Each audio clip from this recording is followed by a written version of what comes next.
First and foremost, all congrats to the 2023 NBA champions, the Denver Nuggets. I had no shadow of a doubt that they would end up winning this series because they were the more complete team, the deeper team, offensively, defensively, a great two-man punch in two-time MVP Nikola Jokic and Jamal Murray. So I had no doubt.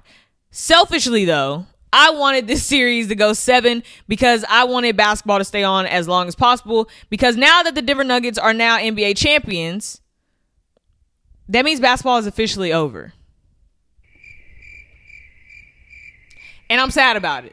So that is why I wanted Miami to fight for their lives and have us have another game to watch for at least a game 6. But that didn't happen. So again, all kudos to the Denver Nuggets. Now, I'm going to get into talking about the Denver Nuggets and all what I saw throughout this game 5 and a little bit of this finals. But the first thing we're going to talk about is the Miami Heat because they get a lot of credit for this season. 8 seed who slayed some dragons and some giants, beating the Bucks, number 1 seed, beating the New York Knicks, beating the Boston Celtics, and finding themselves in the finals that they worked for. You can't fall into a finals. You work to get into a finals, and the Miami Heat worked to be there. Yes, they lost, but it's okay, right? There are no moral victories. You win or you lose. Jimmy Butler said it in the postgame. We lost. They beat us.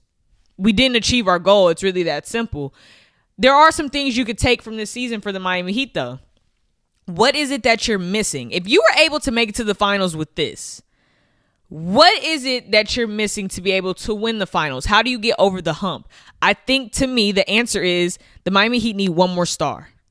I just think that's it. You need one more star. A lot of the guys that they already have on roster, you could get your lineup how you need it to be. You could get a really great solid bench and also get your starting lineup to be really good. But you need one more star. I don't know if that's calling up Damian Lillard. I don't know if maybe there's a conversation to be had with Fred VanVleet. I don't know. But you just need one more star. And I think that is what's going to help the Miami Heat the most. Let's get into this box score. Jimmy Butler, 21 points. 5 for 18 from the field. Jimmy has struggled throughout the last series with Boston and this one. I'm going to say I feel like he struggled with trying to be aggressive and also getting his teammates involved. I think everyone understands to make a deep playoff run, especially to that point where they were in the Eastern Conference Finals and now the finals, you need everyone else to play extremely well because you trust that you could get in your rhythm whenever you need to. You trust that you'll be able to do what you need to do when your number is called. The problem with that is you get very passive, and before you know it, you've lost the game. I look at this box score of 21 points, 5 from 18 from the field, and it tells me that he wasn't being aggressive quarters 1 through 3, which is true. He wasn't. He started to be more aggressive in the fourth when they were in arm's reach of really taking this thing and really having a lead. At one point, I thought the Miami Heat was really going to win this game. Joker was in foul trouble. Aaron Gordon was in foul trouble. I thought that, hey, maybe they could run away with this. Even though Jimmy tried, he started getting to the free throw line a lot, making his three-point shot, getting to that middle of the lane that he likes. I was like, okay, but sometimes it's just too late to have that momentum. If Jimmy's like that, quarters 1 through 4, it's a different story, I think. But again, like he said, there are no excuses. People brought up his ankle injuries, all of that. Jimmy shut all that down and said at the end of the day, we didn't lose. We had enough to win and didn't do it. Bam Adebayo, 20 points. Now listen, I think a lot of people owe Bam an apology for this NBA Finals. I get it. He struggled against the Boston Celtics. But in this NBA Finals, that man, Bam Adebayo, rose to the challenge. Defensively, of being on Joker, and offensively, being of a spark for them. He was scoring the basketball and then having to defend Joker on the other end. He played 44 minutes in this game 5 and was pretty much averaging over 40 minutes or 35 minutes throughout this NBA Final series. That's not a small thing to do. That's a big task of someone to do, and he answered the bell. He deserves some apologies from y'all because he stepped up. He stepped up. That's all I'm going to say. Kevin Love, 3 points. I didn't expect him to have this huge game, right? But he gave effort. You want experience out there on the floor. Gave some length. Gabe Vincent, 6 points. Max Strus, 12 points. I don't understand. And I said this in the last episode, there is some accountability for those two because what we saw from you throughout the playoffs was that you can score the basketball. we see from you in the finals that you're not able to, that is a problem. And do I think that if they even have a decent game of what we saw in the last few series, do the Miami Heat win more than just one game? Yes. But again, I don't know. Max Strus shot 5 for 12. Gabe Vincent 3 for 13.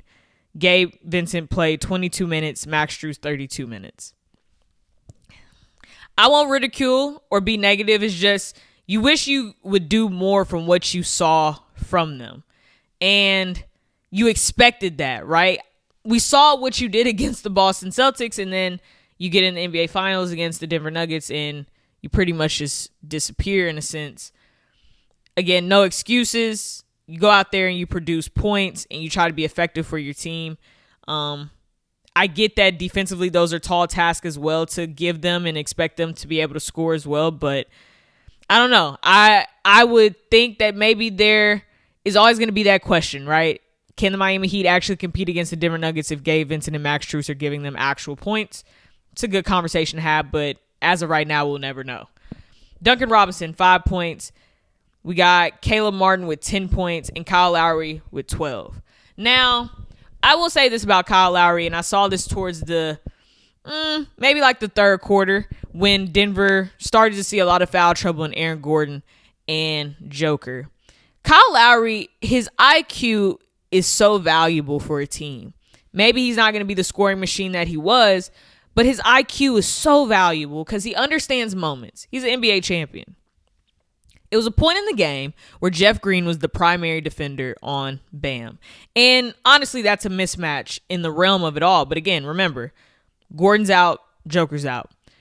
It was a specific few sets of possessions where Bam is coming up to set the screen for Kyle Lowry, which Bam is usually always going to be that screener, roll him out, do those things.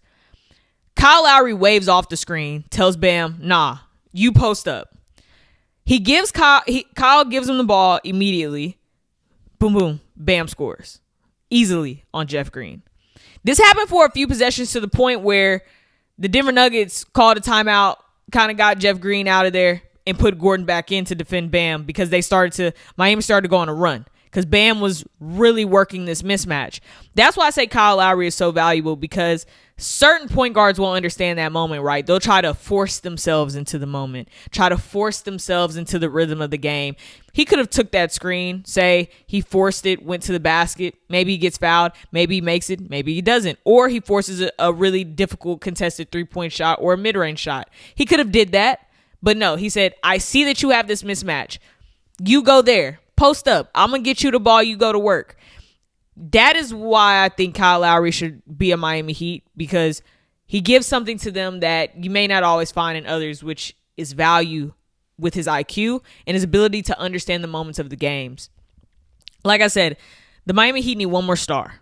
You go get that in the offseason. You work with what you got here. You can really see yourself back here because that's the question. What's the one thing missing from us getting over the hump? We keep getting here, but how do we get over the hump? And I know people are like, man, they're an 8 seed, da-da-da-da. Just because they're an 8 seed doesn't lessen them getting to the NBA Finals. That's why I don't like this whole, well, if this team was there, would we be better? And this and that. Your team's not there. Matter of fact, the Miami Heat beat your teams to get here. It's well-deserved for them to be in the NBA Finals. That's their right. They worked for it. They didn't manipulate that. They worked for that. You got to give the Miami Heat credit because of that. I don't like all that when you start trying to down talk a team and all these things. Man, they're there. They worked to get there. They fought to get there. They played the same game that your team played to get there. Only one team can win. So give the Miami Heat their respect, their credit. Understand that I'm sure they're going to make some changes in this offseason. Coach Spo did everything he could, especially defensively in the zone. Denver started to make adjustments and flash Joker to the middle because that's how you pretty much break a zone. Flash him to the middle, let him shoot from the free throw line or go to the basket if he desires or someone starts cutting. But Spo did everything he possibly could coaching-wise. I don't think the Miami Heat got out-coached, just players, production. That was the problem. And again, they had a great season.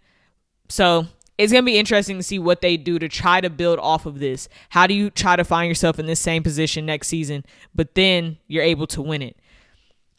It's going to be something to be talked about for a while with the Miami Heat, because I think they understand that some changes need to be made. Maybe it's some drastic roster changes. I'm not sure, but there are changes to be made. But I still think the future may be bright for the Miami Heat. Now let's talk about the NBA champs, the Denver Nuggets. Now, like I said, selfishly, I didn't want Denver to win because I wanted some more games. I always knew that they would win the series, though.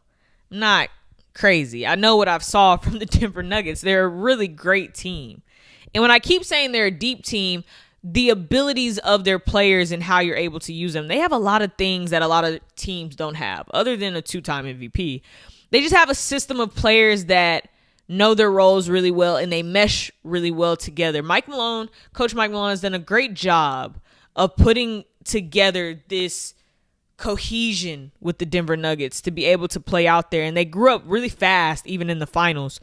When we look at this box score, Aaron Gordon, 4 points. But let me tell you, Aaron Gordon gets a lot of credit defensively of how he was this entire playoffs, being tasked with guarding some of the best players on the other team.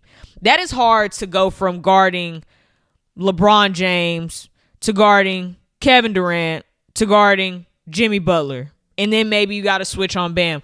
That's so much to ask of someone. And he answered the call every single time, and he affected the game. He won them a good 2 of these games because of defense and offense. Aaron Gordon gets so much credit of how he stayed true to this process and being able to be such an integral part for the Denver Nuggets to be able to be raising the trophy that they did yesterday.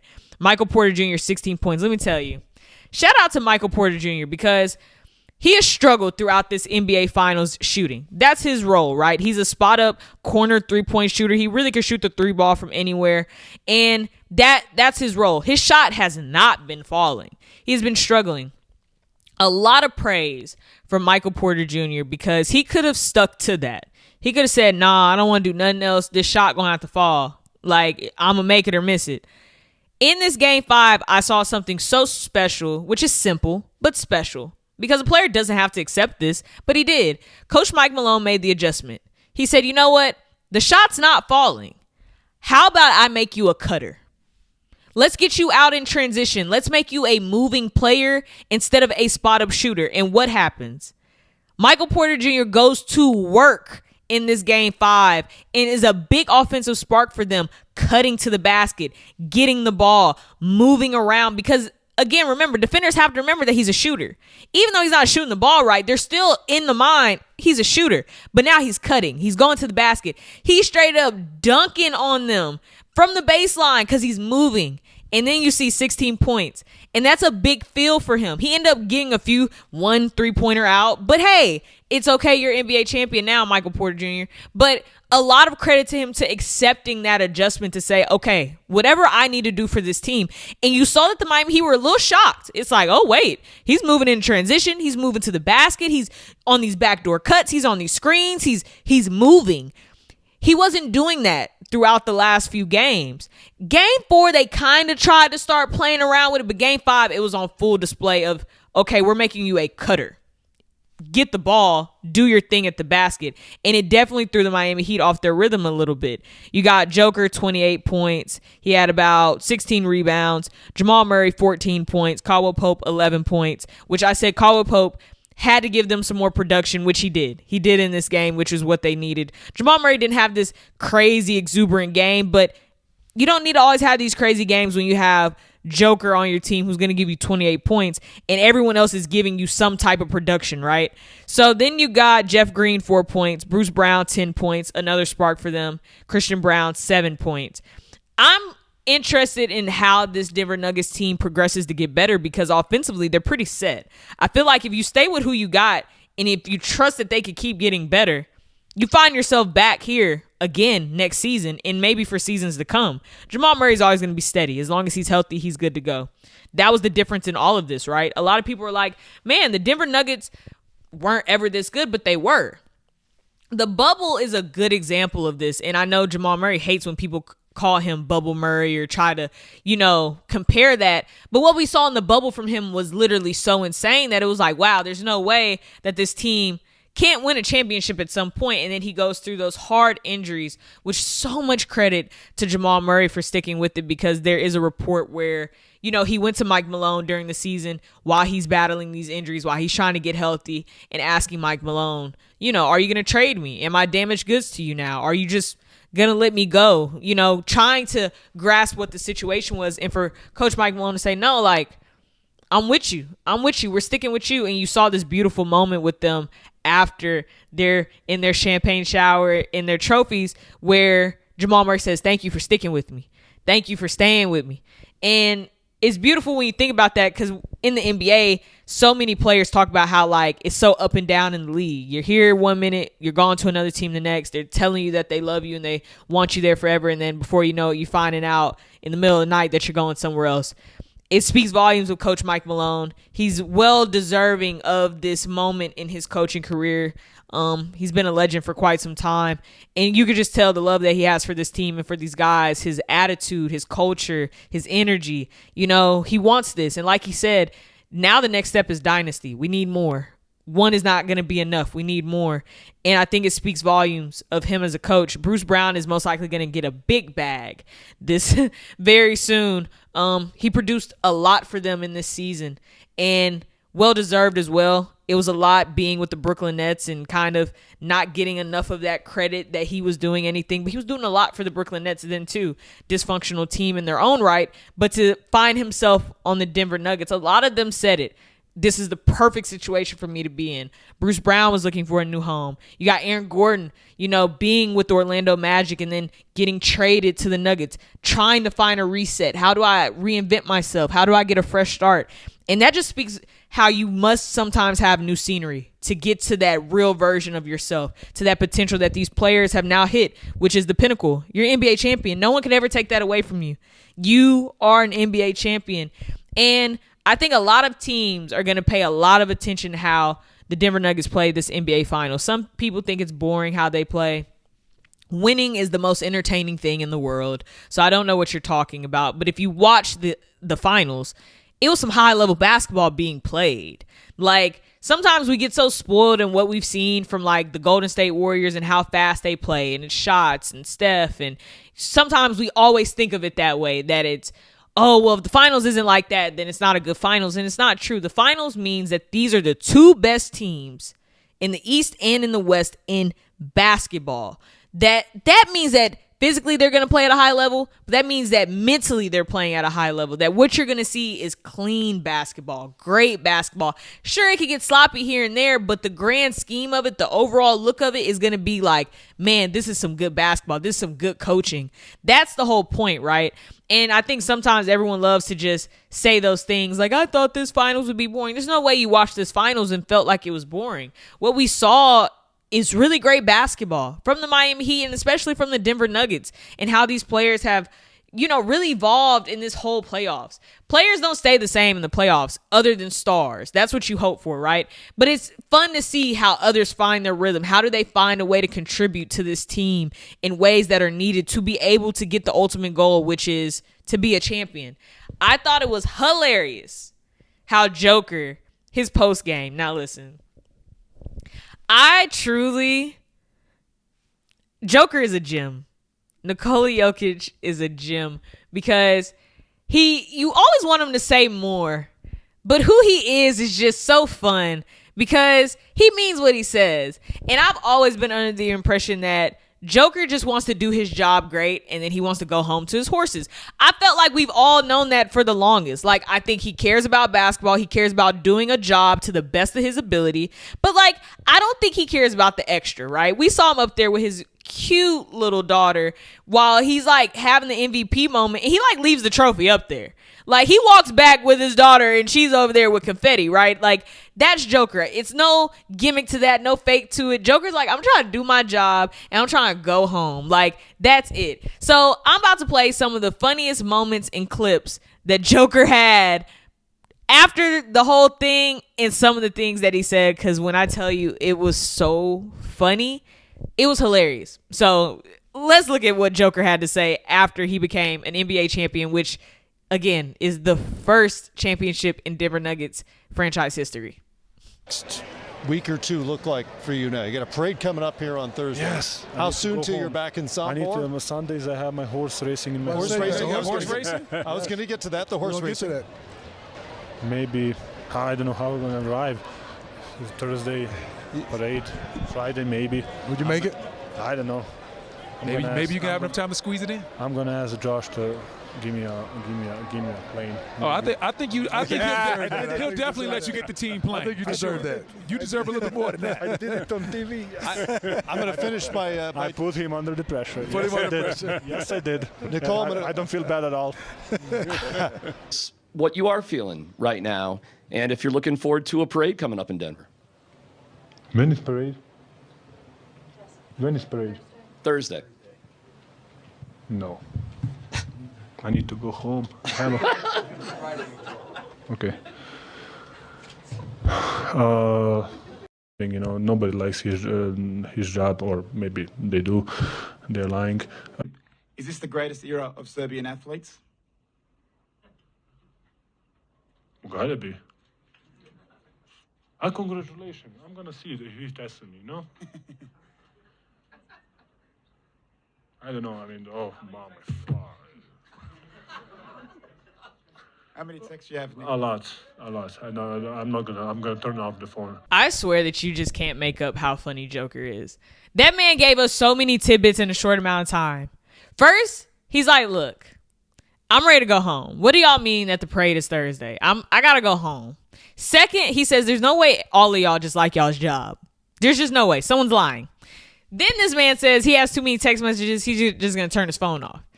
Gems from Joker. And it is hilarious because Joker is the epitome of, I'm here to do my job and I'm here to clock out and go home. I'm going to do it to the best of my ability. I'm going to be amazing at it, but I'm going to go home. And it's like, Joker, do you not understand that you possibly could go down as one of the top 5 best big men this league has ever seen? He's like, I'm ready to go home and go ride my horses and be with my little daughters and my wife. So y'all can have fun with that. The man left the MVP trophy there with his daughter. I can't get over that because he's just like, oh, well. But it speaks volumes to who Joker is, and it's going to be fun to see just the sky is the limit. The sky is the limit for Joker in this Denver Nuggets team, and it's going to be fun to see everything that happens for them. Like I said, I am so sad because the NBA season is over. No more basketball. Like, can you believe that? No more basketball, but it's okay. Because next week we got the NBA draft. We're going to be talking draftees, who I think teams should take. Maybe there's some things that can be different in the coming days while these teams are deciding who they should take. That's going to be fun to discuss. And then after that, we're going to be talking football, everything NFL. We got some moves that were made in the offseason that I haven't talked about yet, some teams and things that they may need. How do I see some teams shaking out this season? We'll go through all of that, right? We'll be talking about training camp and everything that's going on, some of the rumors of the mill going on in the NFL, but that's in the coming weeks, so we can stay tuned for that. As always, I appreciate you guys for always tuning in, watching, listening to me, because I love doing this and it's fun. So if you have comments and you want to talk some more hoops with me, please do. You can follow me on TikTok too, and obviously, of course, like, comment, subscribe on the channel, and I will be seeing y'all soon. Next week for sure, because again, it's draft week and we're going to be talking. Are you taking Victor Wembanyama at number 1? Are you taking Brandon Miller or Scoot Henderson at 2? That's a conversation that we're going to have for next week. So y'all stay tuned for that. Get all your notes together so we could talk about it, because I'm ready. Again, thank you guys. I appreciate y'all for just tuning in, and I'll be seeing you.